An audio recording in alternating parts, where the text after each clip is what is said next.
Dear student, आज हम लोग रे ऑप्टिक्स पढ़ रहे हैं। रे ऑप्टिक्स में पहला टॉपिक सिंपल, हमने ऑप्टिक्स से रिलेटेड कुछ इंपॉर्टेंट टर्मिनोलॉजी को बताना है। ऑप्टिक्स किसे कहते हैं, ऑप्टिक्स के क्या ब्रांचेस हैं, ऑप्टिक्स से क्या क्या हम लोग ऑब्जर्व करेंगे। उसके बाद हम लोग रिफ्लेक्शन ऑफ लाइट, और फिर जो हमारा मेन सिलेबस है रिफ्रैक्शन ऑफ लाइट। तो टॉपिक स्टार्ट करते हैं। तो सबसे पहला simply, what is optics? It is the branch of physics which deals with the study of nature, production and propagation of light. हमने प्रोपगेशन टर्म को पहले भी समझा है, ऐसे भी आप इजिली समझ सकते हैं। सिंपली मान लिया एक दो एंड पॉइंट है, इसको हमने एक वायर से कनेक्ट कर दिया। ये इनिशियल पॉइंट, ये फाइनल पॉइंट है। सपोज ये x0 लिखा, x का वैल्यू हम लोगों ने a लिखा। तो इस पाथ पे जो भी पार्टिकल मूव कर रहा है, इसी को डायरेक्शन ऑफ प्रोपगेशन कहते हैं। तो यहां पर जो सोर्स होंगे यहां से होंगे, और ये सोर्स से जो लाइट एमिट होगा वो यदि रे के फॉर्म में है तो इस पाथ को फॉलो करेगा, और वेव के फॉर्म में है तो इस एंड से दूसरे एंड तक ट्रैवल करेगा। तो ये डायरेक्शन ऑफ प्रोपगेशन है। तो इसमें हम लोग लाइट का नेचर, उसके प्रोडक्शन और प्रोपगेशन के बारे में स्टडी करते हैं। और ऑप्टिक्स के बेसिकली दो पार्ट, एक को हम लोग रे ऑप्टिक्स और ज्योमेट्रिकल ऑप्टिक्स कहते हैं, दूसरा वेव ऑप्टिक्स और फिजिकल ऑप्टिक्स। अब ray optics, it concerns itself with the particle nature of light. Light का पार्टिकल नेचर हम लोग देखते हैं, और it is based on the phenomena like rectilinear propagation of light। Rectilinear propagation of light, जिसको हम लोग लीनियर भी कहते हैं। इसमें हम लोग laws of reflection, laws of refraction, जो बेसिकली हम लोगों ने 10th वगैरह में पढ़ रखा है, उसके बारे में जानेंगे। इसके साथ हम लोग फॉर्मेशन ऑफ इमेजेस, जो इमेज का फॉर्मेशन होता है बाय द मिरर्स, और जितने भी डिवाइसेस हैं, लेंसेस, इन सबको हम लोग एक कैटेगरी में कर दे, और इसको हम लोग जो भी लेंस और मिरर है, प्रिज्म है, इन सबको एक कैटेगरी में डाल। कहने का मतलब यह है कि फॉर्मेशन ऑफ इमेजेस हमें देखना है। नेक्स्ट, जब इमेज का फॉर्मेशन होता है तो उस इमेज में पैरेलैक्स भी होता है, उसको हम लोग एबेरेशन कहते हैं, मतलब defects created by optical devices, जिसको हम लोग एबेरेशन टर्म से रिप्रेजेंट करेंगे। वो यदि मिरर्स के फॉर्म में होगा, लेंस के फॉर्म में होगा, तो उन सब के बारे में भी डिस्कशन करेंगे। Next, wave optics. It concerns with the wave nature of light. जब वेव नेचर ऑफ लाइट होगा तो एक इंटरफेरेंस, नेक्स्ट डिफ्रैक्शन,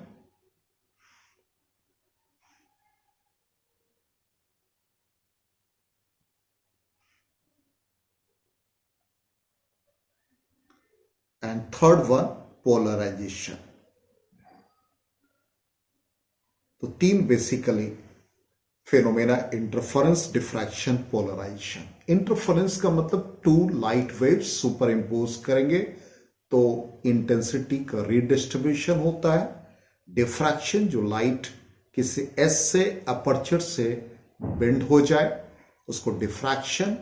और लाइट का प्रोपेगेशन किसी पर्टिकुलर या सिंपली कह सकते हैं restrictions of vibrations in a particular direction known as polarization. तो रे ऑप्टिक्स, वेव ऑप्टिक्स दो ब्रांच हो गए। अब इंपॉर्टेंट पॉइंट्स में हम लोग सोर्सेस क्या लेते हैं। तो पहला सिंपली हमारे पास जो सोर्सेस हैं, तो जो लाइट एमिट करता है उसको हम लोग सेल्फ ल्यूमिनस कहते हैं, like bulb, candle, sodium light, ये सब सेल्फ ल्यूमिनस है और दूसरे नॉन ल्यूमिनस। तो हम लोग सेल्फ ल्यूमिनस में ल्यूमिनस ऑब्जेक्ट को कंसिडर करें तो ल्यूमिनस से यदि हमारे पास जो लाइट एमिट हो रहे हैं दो तरह का, एक हॉट हो जाए और एक कूल हो जाए। तो जब हॉट होगा तो उसको हम लोग कहते हैं इनकंडेसेंस और जब कूल होगा तो उसको हम लोग कहते हैं लुमिनेसेंस। अब इन केस ऑफ लुमिनेसेंस यदि आपने ऑब्जर्व किया कि जो लाइट एमिट हो रहे हैं तो time of excitation and emission, जिसको शॉर्टेस्ट टाइम और टाइम का शॉर्टेस्ट यूनिट हम लोग लिखते हैं शेक 10⁻⁻8 सेकेंड। तो टाइम का वैल्यू 10⁻⁻8 सेकेंड से स्मॉलर हो जाए या टाइम का वैल्यू 10⁻⁸ सेकेंड से लार्जर, तो जब स्मॉलर होगा तो इस कंडीशन में इसको हम लोग कहते हैं फ्लोरेसेंस। इसलिए जो हम एलईडी बल्ब वगैरह यूज करते हैं, एलईडी ट्यूबलाइट यूज करते हैं, उसके ऊपर लिखा रहता फ्लोरेसेंस ट्यूब। और यदि टाइम ऑफ एक्साइटेशन और एमिशन 10⁻⁸ सेकेंड से ज्यादा हो तो इसको कहते हैं फॉस्फोरेसेंस। तो दो तरह का हम लोगों ने यूज किया, एक फ्लोरेसेंस और दूसरा फॉस्फोरेसेंस। नेक्स्ट इंपॉर्टेंट पॉइंट्स पे आते हैं। यदि लाइट किसी मीडियम से ट्रैवल कर रहा है और वो लाइट का स्पीड उस मीडियम में सेम हो इन ऑल डायरेक्शंस, तो मीडियम को हम लोग आइसोट्रॉपिक कहते हैं। अदरवाइज एनिसोट्रॉपिक, जिसमें डिफरेंट स्पीड होगा। थर्ड पॉइंट वेव स्पीड, जिसको हम लोगों ने ओमेगा बाई के से रिप्रेजेंट किया, इसको हम लोग फेज स्पीड भी कहते हैं। तो जिस वेलोसिटी से वेव प्रोपेगेट करता थ्रू ए मीडियम उसको हम लोग वेव स्पीड, वेव वेलोसिटी और फेज वेलोसिटी कहते हैं। जब ये वेव ट्रैवल कर रहा है तो वेव वेलोसिटी, और यदि ग्रुप ऑफ वेव्स ये वेव ट्रैवल कर रहा है तो इस कंडीशन में इसको ग्रुप वेलोसिटी कहते हैं, जिसका value D omega by D के फॉर्म में लिखते हैं। फोर्थ, एक मीडियम जिसको डिस्पर्सिव कहते हैं, जिसमें वेव वेलोसिटी जो हम लोगों ने लिखा है ओमेगा बाई के, ये फ्रीक्वेंसी डिपेंडेंट हो जाए। तो डिस्पर्सिव मीडियम और फ्रीक्वेंसी इंडिपेंडेंट हो जाए तो non dispersive medium. Next, optical path. जब लाइट किसी मीडियम से पास कर रहा हो, जैसे मान लिया एक मीडियम, इससे लाइट इस पर इंसिडेंट हुआ, ये सी, और जब मीडियम से ट्रैवल किया, मीडियम का थिकनेस सपोज डी है, तो इसको हम लोग वेलोसिटी v से रिप्रेजेंट करते हैं। तो यहां पे जब मीडियम से लाइट पास करेगा तो इसका टाइम पीरियड निकालेंगे, तो distance travel by the light in the medium by speed, तो d बाई वी। तो optical path L is equal to C into T लिखेंगे, सी का वैल्यू टी का वैल्यू डाल दे तो d बाई वी, और c और v को इस फॉर्म में लिखा तो speed of light in vacuum to the speed of light in medium, it is called refractive index, तो ऑप्टिकल पाथ लेंथ या सिंपली ऑप्टिकल पाथ भी कहेंगे, तो it is defined as the distance travelled by light in vacuum in the same time in which it travels a given path length in a medium. So simply आप इसको, जैसे मान लिया आपको question में दे दिया जाए कि thickness of the slab suppose 2 centimetre है और रिफ्रैक्टिव इंडेक्स 1.5, ऑप्टिकल पाथ आपसे पूछा जाए तो म्यू इंटू डी यूज किया है, तो ये 1.5 और ये 2 सेंटीमीटर 10⁻², इसको यूज कर लेंगे तो ये ऑप्टिकल पाथ आपको मिल जाएगा। अब ये जो रे इस मीडियम में पास कर रहा है वन मीडियम टू अनदर, तो इस मीडियम से जो लाइट या वेव ट्रैवल करता है इसको हम लोग ट्रांसमिशन कहते हैं। Next part, light carries energy as well as momentum, energy और मोमेंटम होगा। लाइट इलेक्ट्रोमैग्नेटिक वेव से, तो ऑब्वियसली इलेक्ट्रोमैग्नेटिक वेव्स होगा, तो in the form of electric and magnetic fields.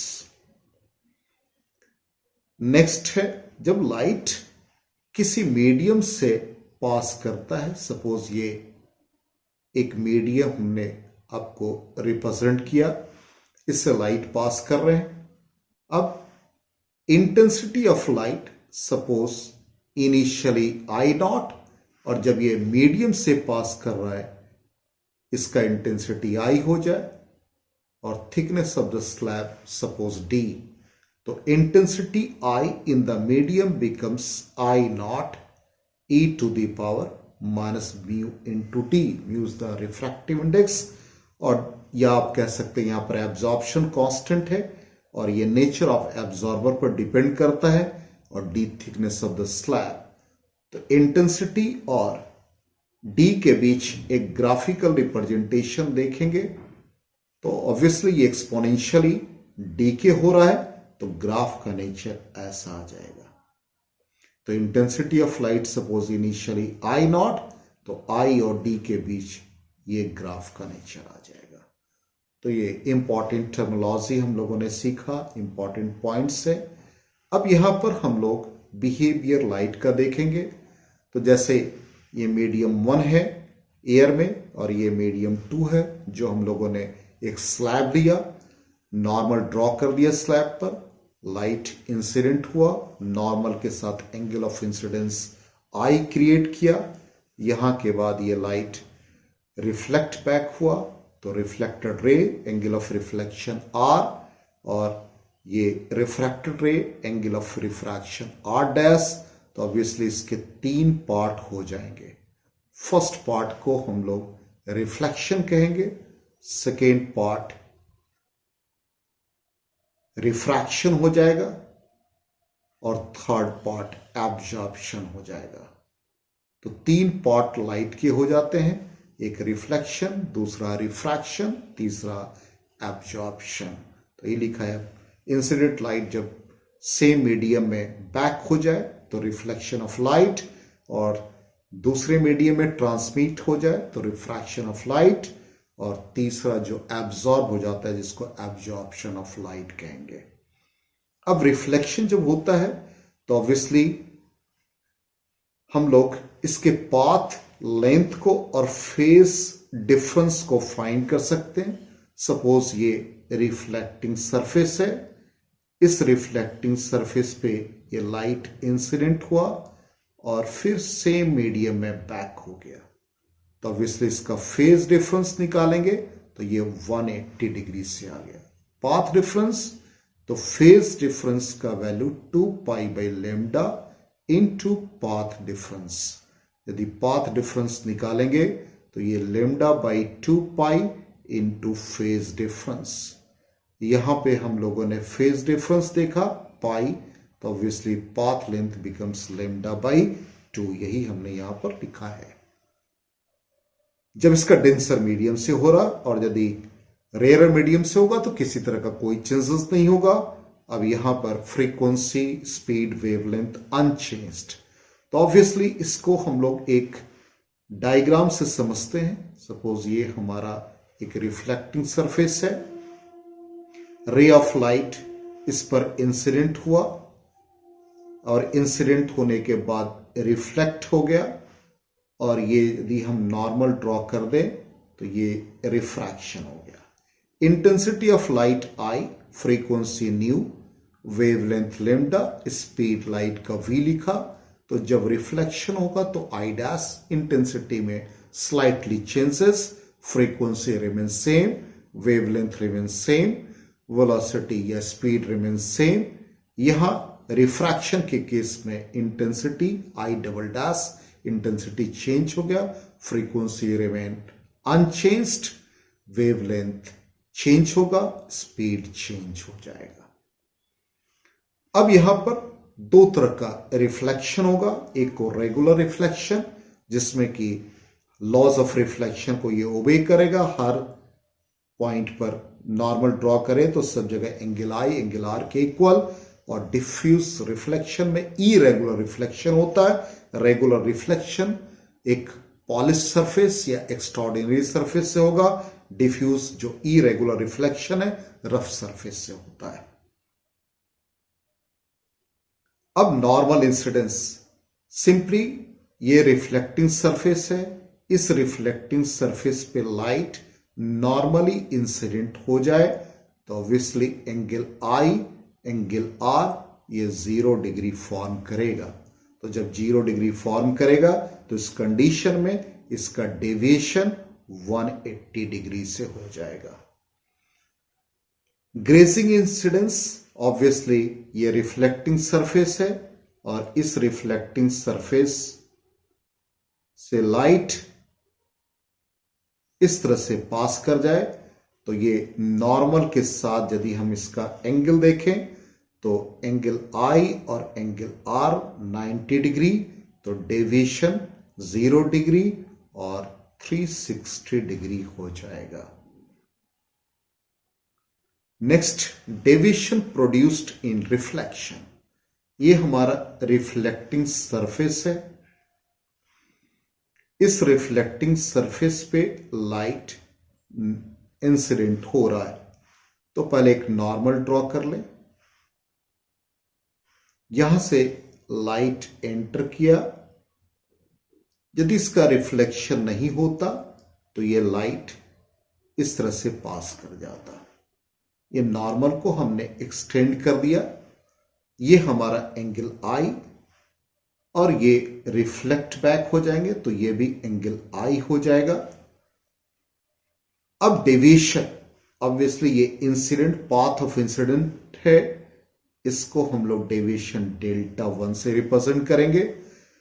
तो deviation delta 1 plus 2i 180 degree. तो deviation delta 1 is equal to 180 degree minus 2i। जब भी हमें डेविएशन फाइंड करना हो तो ये फॉर्मूला हम लोग यूज करेंगे। नेक्स्ट, यदि हम इसको डेविएशन इस फॉर्म में लिखें, यहां से हम लोग एंगल ले लें तो ये एंगल इस फॉर्म में, इसके लिए हम कलर चेंज कर दे रहे हैं जिससे आपको इजीली समझ में आ जाए। तो ये हम लोग डेविएशन, ये रिफ्लेक्टेड रे है तो यहां से लेके यहां तक का एंगल, जिसको कि हम लोग डेल्टा 2 से रिप्रेजेंट करेंगे। तो ऑब्वियसली डेल्टा 1 प्लस डेल्टा 2 का सम 180 degree, delta 2 becomes 180 degree minus delta 1, 180 degree minus 180 degree minus 2i। तो ये फाइनली, सॉरी, ये इसका सम 360 हमें लिखना है। तो ये 360 डिग्री, ये भी 360 डिग्री, ये भी 360 डिग्री। इट इज 180 डिग्री और माइनस माइनस प्लस 2i। तो इस तरह से रिफ्लेक्शन में डेविएशन हम लोगों ने फाइंड किया। नेक्स्ट है स्फेरिकल मिरर। स्फेरिकल मिरर, तो ऑब्वियसली ये मिरर का हमने एक डायग्राम शो किया है। ये स्फेरिकल मिरर है। इस मिरर का इनर सरफेस पॉलिश्ड हो जाए तो कॉन्वेक्स मिरर हो जाएंगे, आउटर सरफेस पॉलिश्ड हो जाए तो कॉनकेव मिरर हो जाएंगे। अब यहां पर जो इसका यूज हम लोग करते हैं, कॉनकेव मिरर को हम लोग सेविंग मिरर में, सर्च लाइट में, सिनेमा प्रोजेक्टर में यूज करते हैं, इवन ईएनटी स्पेशलिस्ट यूज करते हैं। और कॉन्वेक्स मिरर को हम लोग जानते हैं रियर साइड व्यू मिरर में यूज कर लेते हैं, साइड मिरर में यूज। अब इससे रिलेटेड कुछ टर्मिनोलॉजी को देखें तो ये स्फेरिकल मिरर है। सपोज इसके आउटर सरफेस को ही हम पॉलिश्ड कर दें तो ये कॉनकेव मिरर हो जाएगा। अब ये लाइन हम ड्रॉ कर दें, ये प्रिंसिपल एक्सिस को रिप्रेजेंट करेगा। इसके सेंटर को सेंटर ऑफ कर्वेचर सी कहेंगे। ये हमारा पोल हो जाएगा। यहां से यहां तक का डिस्टेंस हमारा रेडियस ऑफ कर्वेचर। अब जो भी रे ऑफ लाइट एंटर करेंगे यहां से, सपोज ये रे ऑफ लाइट एंटर किया, आफ्टर रिफ्लेक्शन जहां भी ये लाइट मिल जाएंगे वो फोकस होगा। तो यहां सेंटर से जो लाइन ड्रॉ करेंगे वो इसका नॉर्मल हो जाएगा। आफ्टर रिफ्लेक्शन जहां पे ये मिल जाए वो फोकस को रिप्रेजेंट करेगा, angle of incidence, angle of reflection. अब यहां पर जो कर्व पाथ है, ये जो कर्व पाथ है जो हम लोगों ने ड्रॉ किया है फॉर कॉनकेव रिफ्रैक्टिंग सरफेस के लिए, सपोज इसको नेमिंग रिप्रेजेंट कर दे एपीबी, तो यहां भी एपीबी से रिप्रेजेंट किया। इसका जो इफेक्टिव डायमीटर होता है वो अपर्चर को रिप्रेजेंट करता। ये जो एंगल सेंटर के साथ फॉर्म करेगा वो हमारा एंगुलर अपर्चर होगा। तो सपोज ये सेंटर हमारा सी है जो सेंटर ऑफ कर्वेचर से रिप्रेजेंट हो रहा है, तो ये हमारा एसीबी एंगुलर अपर्चर को रिप्रेजेंट करता है और ए बी लीनियर अपर्चर को रिप्रेजेंट करता है। अब यहां पे रेडियस ऑफ कर्वेचर कॉनकेव के लिए नेगेटिव, कॉन्वेक्स के लिए पॉजिटिव लेते हैं और प्लेन के लिए इन्फिनिटी लेते हैं। इसलिए प्लेन मिरर के लिए यदि हम पावर निकालते हैं तो फोकल रेडियस हम लोग लिख देते हैं इसको r/2 के फॉर्म में। तो यहां पर ये इन्फिनिटी होता है तो पावर इसका 0, इसलिए plane mirror has no power. अब यहां पर हम लोगों ने अपर्चर सीखा और एक फोकल प्लेन जो कि फोकस और परपेंडिकुलर, या आप कह सकते हैं plane passing from focus and perpendicular to the principal axis known as focal plane. तो ये हम लोगों ने बहुत बेसिक चीजें सीखा जो क्लास 10th में पढ़ते थे। Thank you and good bye.